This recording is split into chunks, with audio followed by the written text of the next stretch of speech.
At my dad's funeral, while I was still grieving and trying to hold myself together, my brother leaned over to a group of relatives and coldly said, "She's just here for the money. Dad was planning to cut her off anyway." His words sliced through me like a knife, and the sting was even worse when I noticed the nods of agreement from a few family members. In that moment, I realized the funeral wasn't just about saying goodbye. It was also the start of a family war. I'm Allison Hayes, and just weeks ago, I stood at my father's funeral, completely alone, while my family whispered and my own brother, Jason, laughed in my face, spitting venom about how I was only there for the money. I braced myself for the ultimate public humiliation, convinced my father had written me out of his life for good.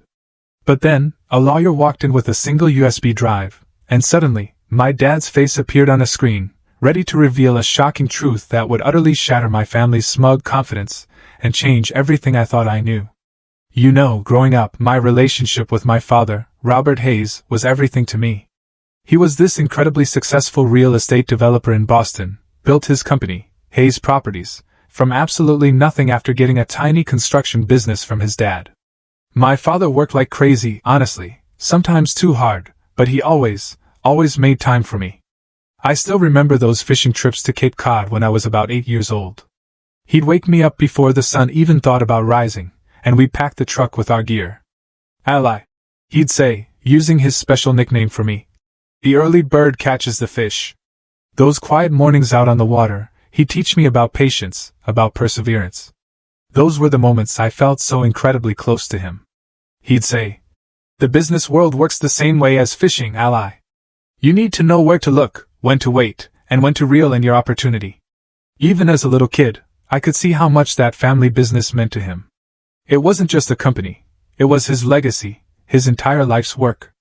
My brother Jason, he was 5 years older than me, and from my earliest memories, he was constantly, relentlessly, competing for my dad's approval. When I caught my first fish, Jason had to catch 2. When I got an A on a test, Jason needed an A+. My dad never seemed to notice this unhealthy, desperate competition. Or maybe he did, and just never said anything. In his mind, I guess, a little sibling rivalry was probably healthy. "Your brother has a natural head for business," my dad would say, beaming, whenever Jason showed even the slightest interest in real estate or brought up the company at dinner. The pride in my dad's voice was unmistakable, it echoed in every word. "He'll take Hayes Properties to new heights someday." The expectation was clear, set in stone from early on. Both Jason and I would eventually join the family business. My dad had our entire futures mapped out. We'd both go to his alma mater, Northeastern University, for business degrees. Jason would handle operations and development, and I would take care of client relations and marketing. It was all perfectly, rigidly planned. But art had completely captured my heart from a very young age. My elementary school teachers raved about my drawings. In high school, I won several regional competitions. While Jason was buried in business journals, trailing after my dad to construction sites, I was filling sketchbooks, experimenting with different painting techniques. The first real, major conflict with my father exploded during my senior year of high school. The college acceptance letters started rolling in, and I chose Rhode Island School of Design over Northeastern. My dad just couldn't grasp my decision. "Art is a hobby, Allison, not a career," he practically shouted during what became a truly heated argument in his home office. "The family business is your future, it's security, it's what we've been planning for years. It's what you've been planning." I shot back, tears stinging my eyes. I never agreed to it. That night, it marked a terrifying turning point in our family dynamic. Jason, always the opportunist, immediately positioned himself as the loyal child, the one who wouldn't disappoint our father. "Don't worry, Dad," he said at dinner, his voice oozing false sympathy, while I just sat there in silence. "I'll make sure Hayes Properties thrives for another generation." After that, my dad started growing more distant. Our cherished fishing trips, they just stopped. Our conversations became shorter, colder, more formal. He still paid for my education, which I was incredibly grateful for, but our relationship had fundamentally, irrevocably changed. There were these occasional, fleeting moments of connection, you know? Like, he actually came to my first college art exhibition. And for a brief second, I swear I saw a glimpse of pride in his eyes when he saw my work.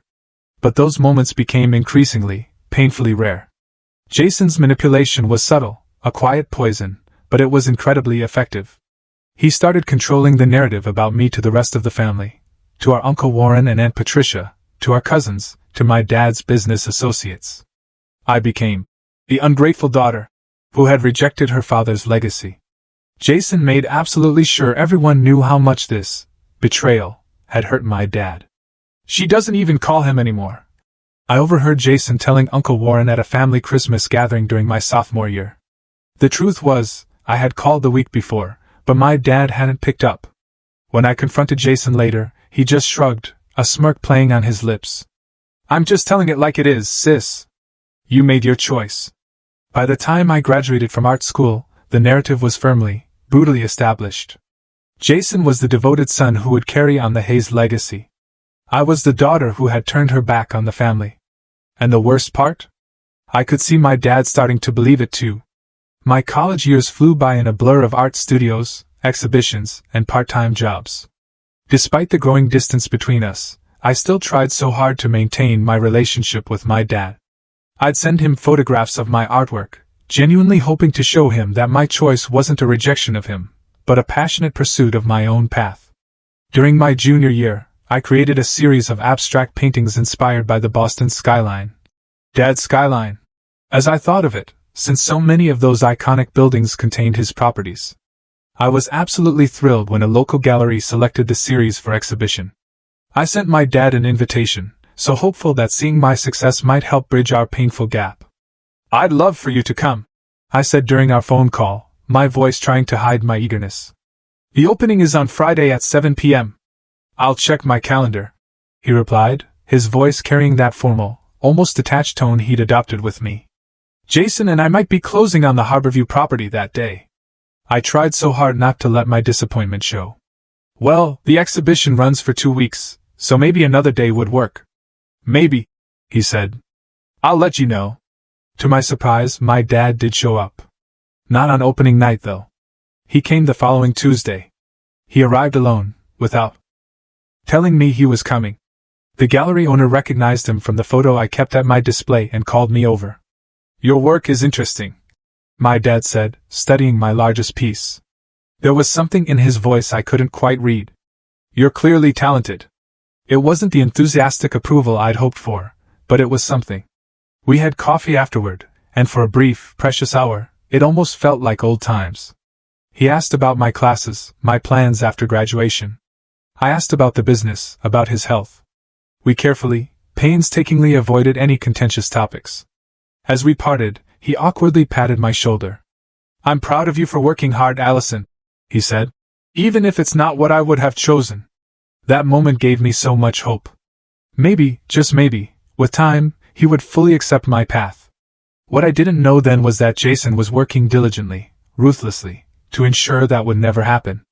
I only discovered the full extent of his sabotage years later. After graduation, I moved to New York to pursue my art career. The distance made communication with my dad even more difficult. I'd call on holidays and birthdays, but our conversations remained stiff, forced.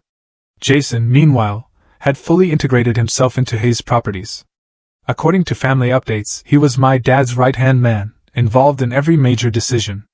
During one Thanksgiving visit back to Boston, I noticed my dad looking tired. The lines around his eyes had deepened, and he seemed to move more slowly. "Are you feeling okay?" I asked him privately. "Just getting old," he dismissed with a wave of his hand. "Doctor says I need to watch my blood pressure, that's all." I later learned from my Aunt Patricia that my dad had experienced a minor heart scare earlier that year. "Jason's been such a rock," she told me. "Taking on extra work so your father can rest more." The implication was clear. While I was off pursuing my selfish dreams, Jason was selflessly supporting my dad. What Aunt Patricia didn't know, what none of us knew, was that Jason's support included filtering my dad's communications. I sent birthday cards that mysteriously never arrived. I left voicemails that were never returned. I extended invitations to my New York exhibitions that were somehow lost. Jason's methods became more direct as my dad's health continued to decline. During my rare visits home, he would deliberately create situations that reinforced his cruel narrative about me. He'd schedule important business meetings on days I was visiting, then act disappointed when my dad chose work over spending time with me. "That's just how it is when you run a company, Allison," Jason would say with fake sympathy, a sneer barely hidden. "Some of us have responsibilities we can't ignore." 6 months before my dad died, I made one last, desperate attempt at reconciliation. I had achieved a significant milestone.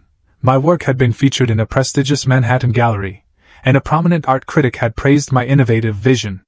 I called my dad, bursting with excitement, eager to share the news. The call went terribly. My dad seemed distant, almost cold. When I told him about the exhibition, he barely acknowledged it. "That's nice," he said flatly. "Jason just secured the largest contract in company history, by the way. The Madison Avenue development." I tried to express genuine happiness for the company's success, but my dad cut me off. "Look, Allison, I'm very busy right now. Hayes Properties requires my full attention. Not all of us have the luxury of pursuing hobbies." His dismissal of my career as a hobby stung deeply, a painful stab after years of hard work and legitimate accomplishments. He still couldn't see any value in my path. When I tried to explain how important art was to me, how it wasn't just a hobby but my entire profession, he sighed heavily. "I'm too tired for this conversation. Maybe we should talk another time." We never did. That was our last real conversation. I hung up, believing our relationship would never be repaired, that he would always see me as the daughter who disappointed him, the daughter who wasn't worth his time. I had no way of knowing then that every single word of that conversation had been calculated, not by my father, but by Jason, who had been poisoning our relationship for years. And I had no idea that my dad had discovered the truth too late for us to reconcile in person, but not too late for him to set things right. I was in my New York apartment, preparing for a meeting with a gallery owner, when I received the call. It wasn't from Jason, or any immediate family member. It was from Harold Jenkins, my dad's longtime friend and attorney. "Allison," Harold said, his voice grave, "I'm sorry to inform you that your father suffered a major heart attack last night." My hand gripped the phone tightly. Is he okay?" The pause that followed told me everything before Harold even spoke. "I'm so sorry, Allison. He passed away early this morning. Jason asked me to notify you." "Jason asked Harold to call me?" My own brother couldn't even pick up the phone to tell me our father had died. I sat down hard on my couch, the room spinning around me. "When did it happen?" I managed to ask. "Around 2 a.m. He was at home. The housekeeper found him when she arrived this morning." I booked the first train to Boston, throwing clothes into a suitcase with shaking hands. During the journey, I called Jason repeatedly. He didn't answer until my fourth attempt. "What is it, Allison? I'm dealing with a lot right now," he snapped when he finally picked up. "I'm on my way to Boston," I said, trying to keep my voice steady. "Harold told me about Dad. Why didn't you call me yourself?" "I've been busy making arrangements," he replied coldly. "Someone had to step up. I would have helped if you'd called me right away." Jason scoffed. "Right, like you've been so involved in Dad's life recently." Before I could respond, he continued. "Look, the funeral is scheduled for Friday at St. Mark's. Dad's body is already at the funeral home. Everything's taken care of." "Friday? That's only 2 days away. Shouldn't we wait so people have time to—" "The arrangements have been made, Allison. Dad and I discussed his wishes years ago. Not that you would know anything about that." Every conversation with Jason felt like navigating a minefield, laced with his passive aggression. I took a deep breath. "Where should I stay?" The house is full with Uncle Warren and Aunt Patricia staying there. You should book a hotel." He paused and then added, "And Allison, there's a family gathering tomorrow night before the funeral. Immediate family only." The implication was clear. I wasn't welcome. When I arrived in Boston, I went straight to the funeral home. I needed to see Dad, to say goodbye in my own way. The funeral director led me to a private viewing room where Dad lay in an expensive casket, looking unnervingly peaceful in his best suit. "Hi, Dad," I whispered, tears streaming down my face. "I'm so sorry we didn't fix things." I stood there for nearly an hour, talking to him quietly, telling him about my life in New York, all the things I would have shared if we'd had more time, if we hadn't let things fall apart. That night, alone in my hotel room, I called my best friend, Megan. "They're having a family gathering tomorrow and didn't invite me," I told her, trying not to let my voice break. "That's horrible," Megan said. "Do you want me to come up for the funeral? You shouldn't have to face this alone." Her offer of support meant everything to me. "Could you? I know it's asking a lot. I'll be on the first train tomorrow," she promised. "We'll get through this together." The day of the funeral arrived with appropriately gloomy weather. Megan and I arrived at St. Mark's 30 minutes early, but the front pews were already filled with family and business associates. Jason, seated in the front row with Uncle Warren and Aunt Patricia, didn't even look up when I entered. We found seats near the middle of the church. As more people arrived, I felt their stares, heard their whispers. The narrative Jason had created followed me like a shadow: the ungrateful daughter, the family disappointment, showing up only now that there might be an inheritance to claim. The service itself was elegant and formal, much like my father. The priest spoke of my dad's business accomplishments, his contributions to the community, his dedicated parenting, looking pointedly at Jason during this last part. When it came time for the eulogy, Jason approached the podium with the confident stride of someone who belongs there. His speech painted a picture of a father-son relationship that seemed almost fictional to me: weekend fishing trips that continued into his adulthood, late nights discussing business strategy, my dad proudly watching Jason carry on the family legacy. "My father often said that family was everything to him," Jason said, his voice thick with practiced emotion. "He believed in loyalty, in showing up for the people you love, in honoring your commitments." The subtext was unmistakable. Every person in that church knew he was contrasting his dedication with my supposed abandonment. "Some people," Jason continued, glancing in my direction, "choose to abandon their responsibilities, their family legacy. But Dad and I always understood the importance of staying true to your roots." I felt Megan's hand tighten around mine as I struggled to maintain my composure. After the service, people gathered in the church hall for the reception. Several of my dad's business associates approached to offer condolences, though most interactions were brief and awkward. Aunt Patricia hugged me stiffly, then quickly moved on to speak with other guests. I was pouring myself a cup of coffee when Jason approached, flanked by two cousins. "Enjoying yourself?" he asked, his voice low, but carrying enough for nearby guests to hear. "It must be nice to show up after years of absence and be treated like family." "Jason, this isn't the time or place," I replied, trying to keep my voice steady. "We're here to honor Dad." "Honor Dad?" Jason laughed, the sound sharp and bitter. "Is that why you're here? Because from where I'm standing, it looks like you're just here for the money. Dad's going to cut you off, you know." Several heads turned at his raised voice. I felt my face burning with humiliation. "You have no idea why I'm here," I said. "Don't I?" Jason's smile was cruel. "You haven't cared about this family for years. You didn't care when Dad needed heart medication. You didn't care when he was working himself to death to maintain the company that would have secured your future too. You only care now that there might be something in it for you." People were openly staring now. I heard someone snicker. Uncle Warren approached, placing a hand on Jason's shoulder.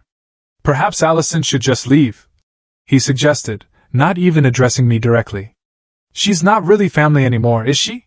The laughter that followed from several family members nearly broke me. I considered walking out, sparing myself further humiliation, but something kept me rooted to the spot. I owed it to Dad to see this through, despite everything. "I'm staying," I said quietly. "Whether you like it or not. He was my father too." Jason shrugged dramatically. "Suit yourself. But don't get your hopes up for tomorrow. Dad knew who really cared about him in the end. Tomorrow, the will reading." I hadn't even been thinking about the inheritance, but clearly, everyone else had been. In their minds, that was the only reason I would have come back, to claim what they believed I didn't deserve. As I walked away, I heard Jason's voice carrying across the room, full of smug satisfaction. "She'll be singing a different tune tomorrow when she realizes Dad saw through her act years ago." If only I had known then how prophetic those words would be, though not in the way Jason intended. The reception continued like a slow-motion nightmare. People I'd known my entire life either avoided me completely or approached with thinly veiled hostility. My father's business partner of 20 years, Kenneth Sullivan, spoke to me with such forced politeness that it was almost worse than outright rudeness. "Your father was a remarkable man," Kenneth said, glancing repeatedly over my shoulder as if seeking escape. "He built quite a legacy, with Jason." "With Jason," I repeated, a bitter taste in my mouth. Right. The company is in good hands now, he continued, finally meeting my eyes. Your brother has your father's vision. The transition should be seamless. The message couldn't have been clearer. No one expected me to have any role in Hayes Properties.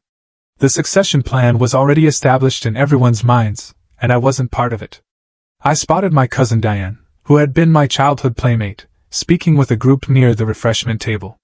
When she saw me approaching, she whispered something to the others before reluctantly breaking away to greet me. Allison, she said, her hug so brief it barely qualified as physical contact. I'm sorry about Uncle Robert. Thank you, I replied. How have you been? It's been a while. Fine, busy with the kids and everything. She glanced back at her group. Jason mentioned you're living in New York now. That must be interesting. It is. I've been building my career as an artist. I actually have a gallery show next month Oh, that's nice. Diane interrupted, clearly uninterested. Must be fun to follow your dreams while Jason's been here handling everything. She didn't even try to hide her judgment. Excuse me, I should check on my husband.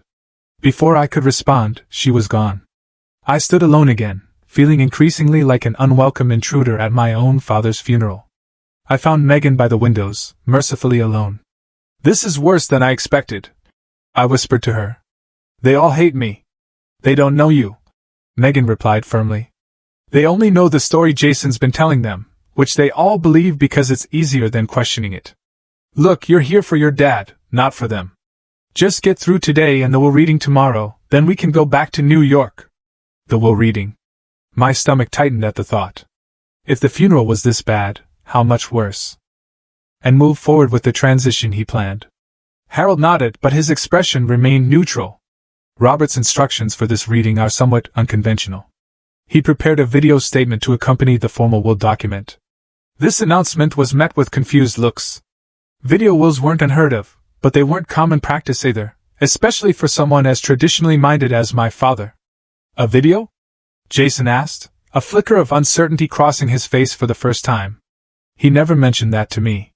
Robert recorded it privately about 3 months ago. Harold explained. He was very specific that it should be viewed before the written provisions are discussed. I watched Jason's reaction carefully. The confidence that had radiated from him all morning seemed to waver slightly. He recovered quickly, but I had seen it, a moment of genuine surprise, perhaps even concern. Well, let's get on with it then, Jason said with forced casualness. I'm sure Dad just wanted to add a personal touch to his formal wishes. Harold nodded to his assistant, who had entered with a laptop and projector. We'll display the video on the screen at the end of the table. As the equipment was set up, the atmosphere in the room shifted. What had felt like a formality, a public confirmation of decisions already made, now held an element of unpredictability. I noticed Jason whispering intensely to Uncle Warren, whose expression grew increasingly concerned. Robert was very explicit that everyone listed in the will be present for this video, Harold said, consulting a paper from his briefcase. Let me confirm attendance. He read through a list of names, checking off each person as they acknowledged their presence. When he finished, he nodded satisfactorily. Excellent, we're all here. He turned to his assistant. We're ready to begin. The lights dimmed slightly, and Harold inserted a USB drive into the laptop. After a moment of technical adjustments, the projector illuminated the screen, and there was my father. The sight of him, healthy, composed, alive, hit me like a physical blow. He sat at his desk in the home office, wearing the navy blue suit he reserved for important meetings. His silver hair was neatly combed, his expression serious but calm. He looked directly into the camera, creating the unsettling illusion that he was looking at each of us in the room. The conference room felt completely silent. Even Jason seemed momentarily stunned by this posthumous appearance of our father. Hello everyone. My dad began, his voice so familiar it made my throat tighten with grief. If you're watching this, then I'm no longer with you. I've asked Harold to share this message because there are truths that need to be spoken. Truths I regrettably didn't recognize until it was almost too late. He paused, seeming to gather his thoughts. I glanced around the table and noticed that everyone was leaning forward slightly, hanging on my father's every word. What I'm about to say will surprise many of you. Dad continued. It will upset some of you. But before I leave this world, I need to set the record straight. I felt a strange sensation in my chest, not quite hope, but something adjacent to it, My father's expression had softened, and for a brief moment, I saw a glimpse of the dad I remembered from those early fishing trips, the dad who had loved me unconditionally before everything changed. "This is primarily a message about truth," he said. "About family, about betrayal and forgiveness." His eyes seemed to look directly at me. "And about second chances that come too late, but perhaps not too late to make right." As my father continued speaking, I realized that whatever I had expected from today's proceedings, I had been completely unprepared for what was about to unfold. "I want to begin by speaking directly to my daughter, Allison," Dad said, his eyes seeming to find mine through the screen. "If you're here, and I hope with all my heart that you are, I need to say something I should have said to you in person. I'm sorry." A collective murmur ran through the room. Jason shifted uncomfortably in his chair. "I'm sorry for the distance that grew between us. I'm sorry for not supporting your dreams. Most of all, I'm sorry for believing lies about you that I should have questioned." Dad's expression turned pained. "You see, I recently discovered something that has changed everything I thought I knew about our family dynamic. About 6 months ago, I had another minor heart episode. The doctors advised me to reduce my workload, so I began working from home more often." He leaned forward slightly. "One afternoon, I was looking for some documents in Jason's office at the house when I found something disturbing. A drawer full of cards and letters to you, Allison." I gasped audibly. Around the table, heads turned toward me, then swiveled to Jason, who had gone very still. "Birthday cards I supposedly never received," Dad continued. "Invitations to your art shows. Notes updating me on your life. All unopened. All hidden away." His voice hardened. "All deliberately kept from me." Jason stood abruptly. "This is ridiculous." Dad was confused after his heart. "Mr. Hayes, please sit down," Harold interjected firmly. "Your father's instructions were explicit. The video must be played in its entirety, without interruption." Jason sank back into his chair, his face flushed. On screen, Dad continued, "That discovery led me to investigate further. I hired a private investigator without Jason's knowledge to look into other discrepancies I'd begun to notice. What I found was deeply troubling." Dad picked up a folder from his desk. The investigator discovered that Jason had been intercepting Allison's calls to the house and the office. He'd been deleting her voicemails, returning her calls when he knew she wouldn't answer, then telling me she was unavailable. He'd been actively sabotaging any attempt at reconciliation between us. The conference room had gone deathly quiet. I felt tears streaming down my face, unable to process the magnitude of what I was hearing. "But that wasn't all," Dad said gravely. "The investigation revealed something even more disturbing about the business. Jason had been engaging in questionable practices that go against everything Hayes Properties stands for. He'd been cutting corners on building materials, falsifying inspection reports, and in one case, bribing a city official to expedite permits." Someone gasped. The board members exchanged alarmed glances. "I built this company on integrity," Dad said, his voice rising with emotion. "My father taught me that our name meant something, that a Hayes property was built to last, built with pride and honesty. Jason betrayed those values for profit and expediency." Jason was now visibly sweating, his earlier confidence completely evaporated. "This is a misunderstanding," he said to no one in particular. Dad was confused. "The medication, Mr. Hayes," Harold warned again. "Please." On screen, Dad's expression softened again. "Allison, when I discovered all this, my first instinct was to call you immediately. But I realized something important. You shouldn't have to hear my apology over the phone. You deserve better than that. I made arrangements to come to New York, to see your life there, to meet you on your terms." My heart clenched painfully. "But you never came," I whispered, as if hearing me. Dad continued, "I had planned to visit you the week after that final call, the one where I was so distant. That call wasn't what you thought. I was distant because I was angry, not at you, but at Jason, and at myself for being so blind for so long. I was planning to surprise you in New York, to see your gallery, to finally tell you in person how proud I am of you." Dad paused, emotion overtaking him momentarily. "My heart had other plans, it seems. So this video will have to serve as the apology and recognition you deserve." He picked up another folder. "I've been following your career, Allison. Not through Jason's filtered updates, but through art magazines and gallery websites. I've seen your reviews, your exhibitions. I've even purchased several of your pieces through an intermediary. This revelation stunned me completely. My dad had bought my artwork, had supported my career anonymously? Your creativity, your vision, your determination to follow your own path. These are qualities to be admired, not condemned.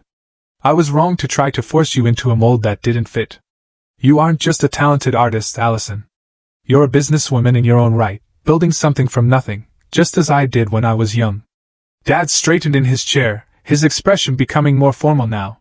Now to the matter of my will and the future of Hayes Properties. Jason leaned forward again, tension evident in every line of his body. Given what I've discovered about Jason's business practices and his deliberate deception regarding Allison, I cannot in good conscience leave the company solely in his hands. My original will, drafted 5 years ago, would have made Jason the primary inheritor of both my personal estate and Hayes Properties, with a small trust established for Allison. Jason nodded slightly, as if this confirmed what he'd been telling everyone. That will has been revoked. Dad continued firmly. In its place, I have established the following provisions. The room went completely still. I could almost hear hearts beating in the silence. To my son, Jason Hayes, I leave a cash inheritance of $500,000, to be held in trust and distributed in annual payments of $50,000, contingent upon his cooperation with the ethics investigation I have initiated at Hayes Properties, and his completion of a business ethics program at Northeastern University. Jason's face drained of color. What? He whispered hoarsely. To my daughter, Allison Hayes, I leave my personal residence and its contents, my personal investment portfolio, and 51% ownership of Hayes Properties. The room erupted in shocked exclamations. Uncle Warren actually stood up in protest before Harold motioned him firmly back to his seat. On screen, Dad continued calmly through the uproar. Allison's artistic vision and ethical foundation make her the ideal person to guide Hayes Properties into the future.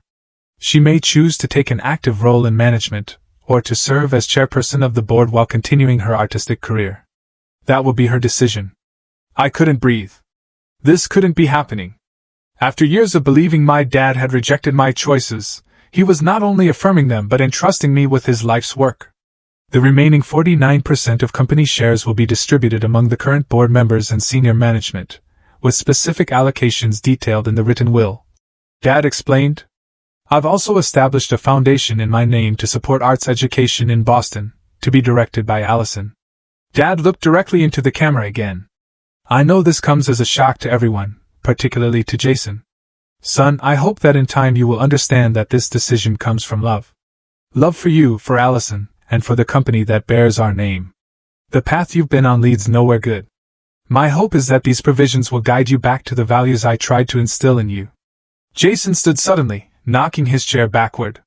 This is insane. He was manipulated. I'll contest this. I anticipated that reaction. Dad said, almost as if responding directly to Jason's outburst. Harold has comprehensive documentation of everything the investigation uncovered, including recorded conversations, falsified documents, and financial records. Contesting the will would only result in making this information public, possibly leading to criminal charges. Jason fell silent, his face a mask of fury and disbelief. Allison.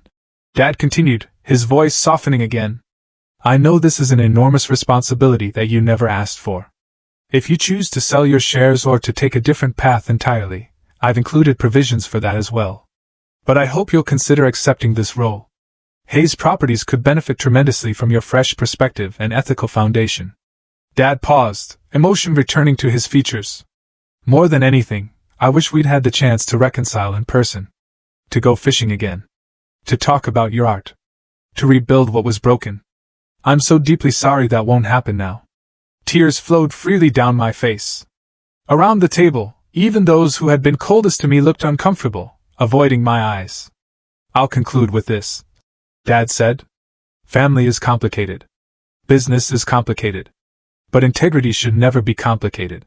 It's either there or it isn't. Allison never lost hers, even when it would have been easier to compromise. That's why, in the end, she is the right person to carry on the Hayes legacy. Dad smiled, a genuine, warm smile that I hadn't seen in years. I love you both, Jason and Allison. I hope this decision leads to healing, to growth, and ultimately to a stronger family and company. Thank you all for listening. The screen went black. For several moments, no one spoke or moved. The silence was broken by the sound of Jason's harsh laughter. "You think this changes anything?" he said, glaring at me. "You know nothing about running a real estate company. The board will never accept you." He looked around the table for support, but the board members were carefully avoiding his gaze. Harold cleared his throat. "Perhaps this would be a good time to take a brief recess before we continue with the formal reading of the written will. There are additional documents and evidence that Mr. Hayes instructed me to share regarding the investigation he mentioned." Jason stormed out without another word. Most of the others followed, murmuring among themselves, casting uncertain glances in my direction. Only Harold remained, gathering his papers methodically. "Did you know?" I asked him quietly. "About all of this?" Harold nodded. "Your father confided in me after he made his discovery. He was heartbroken about the time he'd lost with you." He paused, looking at me kindly. "He was very proud of you, Allison. He kept a portfolio of articles about your exhibitions in his desk drawer. The real one, not the one Jason controlled." The tears came again, but different this time. Tears of grief mixed with a profound sense of vindication and lost opportunity. "I wish I'd known," I whispered. "I wish we'd had more time." "So did he," Harold said gently. "But he also believed you have the strength to handle this responsibility. He wouldn't have left you the company otherwise." As the others began to filter back in for the continuation of the proceedings, I sat straight in my chair, wiping away my tears. The path ahead would be challenging, a company to learn, a brother to deal with, a legacy to honor. But for the first time in years, I felt my father's love and approval, not despite my choices, but because of them. And that made all the difference. The days following the will reading passed in a blur of meetings, legal briefings, and emotional processing. Jason, true to his nature, immediately hired an attorney to contest the will.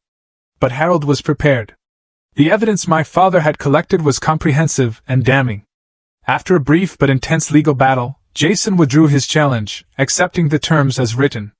I hadn't seen or spoken to him since he stormed out of the conference room. Harold informed me that Jason had moved out of Dad's house, my house now, and taken an extended vacation abroad. I couldn't help but feel a complex mixture of anger, pity, and lingering familial attachment. Despite everything he'd done, he was still my brother, the little boy who had once built sandcastles with me on Cape Cod beaches. My first major decision was whether to relocate back to Boston or attempt to manage the company remotely from New York. After careful consideration and discussions with Harold and the board, I decided to move back, temporarily at least, until I got a handle on the business and established a management structure I trusted.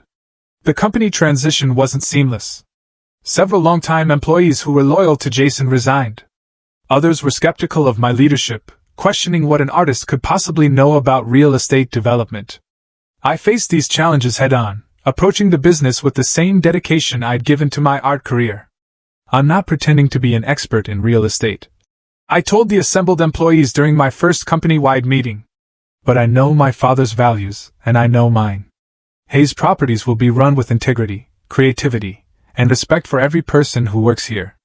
I surrounded myself with experienced advisors, spent long hours studying the business, and slowly began to earn the respect of the company. I also initiated a thorough ethics review of all current projects, making necessary changes even when they impacted the bottom line. The Madison Avenue project, the one Jason had bragged about at the funeral, required significant revisions after we discovered multiple safety shortcuts. The additional costs cut into profits, but the resulting building was something we could all be proud of. At the ribbon-cutting ceremony 6 months after my dad's death, I felt his presence strongly, approving of the difficult but right decisions. Gradually, family members began to reach out. The first was my cousin Diane, who called hesitantly one afternoon. "I owe you an apology," she said without preamble. "I believed Jason's version of things without ever asking for yours. That wasn't fair." "No, it wasn't," I agreed, not making it easy for her. Years of judgment and exclusion couldn't be erased with one phone call. "I understand if you don't want to speak to me," Diane continued, "but I'd like a chance to rebuild our relationship if you're willing." I considered her request. "I'm open to that, but it will take time. And I need you to understand that I never abandoned Dad. I never stopped caring about this family." "I know that now," she said quietly. "We all do." Similar conversations followed with Uncle Warren, Aunt Patricia, and other extended family members. Some were sincere in their remorse, others seemed more interested in maintaining connections to the family business than in genuine reconciliation. I welcomed the former while maintaining healthy boundaries with the latter. One of my most meaningful discoveries came when I finally moved into Dad's house. In his study, behind a false panel in the bookcase that I remembered from childhood treasure hunts, I found a collection of my artwork, not just the pieces he'd purchased anonymously, but photographs of my student work, newspaper clippings about exhibitions, even a framed copy of my art school diploma. Alongside these treasures was a leather-bound journal. Opening it with trembling hands, I found entries dating back years, chronicling Dad's thoughts about the business, about Jason, and about me. The early entries reflected his disappointment in my career choice, but as time passed, his tone changed. Saw Allison's new exhibition online today, read an entry from 2 years before his death. Her work is getting attention from serious critics. There's a depth to her paintings that reminds me of how she used to see the world as a child, always noticing things the rest of us missed. I wish I could tell her how proud I am, but the distance between us now feels unbridgeable. Jason says she doesn't return his calls either. I wonder if she's truly moved on from this family.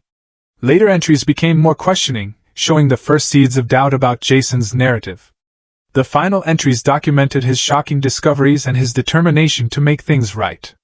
The private investigator confirmed my worst fears today. He wrote 3 months before his death. Jason has been systematically keeping Allison away from me, intercepting our communications for years. How could I have been so blind? My son has betrayed not only his sister but the core values I thought I'd instilled in him. I need to fix this, to reach out to Allison directly, to tell her the truth, to ask her forgiveness. I'm planning a trip to New York next month. I only hope it's not too late to repair what's been broken. Tears streamed down my face as I read his final entry, dated just days before his heart attack. Made arrangements for New York. Haven't felt this hopeful in years. Also met with Harold about changing my will. If something happens before I can reconcile with Allison in person, at least she'll know the truth. At least she'll know I loved her, that I recognized her strength and integrity. Jason's actions must have consequences, though it breaks my heart to implement them. I only hope that someday both my children will find their way back to the values that matter most. These discoveries helped me begin to heal, to forgive both my father and myself for the years we'd lost. I couldn't change the past, but I could honor his memory by leading the company with the integrity he valued, and by nurturing my artistic vision alongside this new responsibility. 6 months after taking over Hayes Properties, I launched the Robert Hayes Foundation for Arts Education, using company profits to fund art programs in Boston's underserved schools. For the foundation's inaugural exhibition, I displayed my new series of paintings inspired by the fishing trips of my childhood, alongside a carefully curated selection of emerging local artists. The exhibition opening was well attended by both the art community and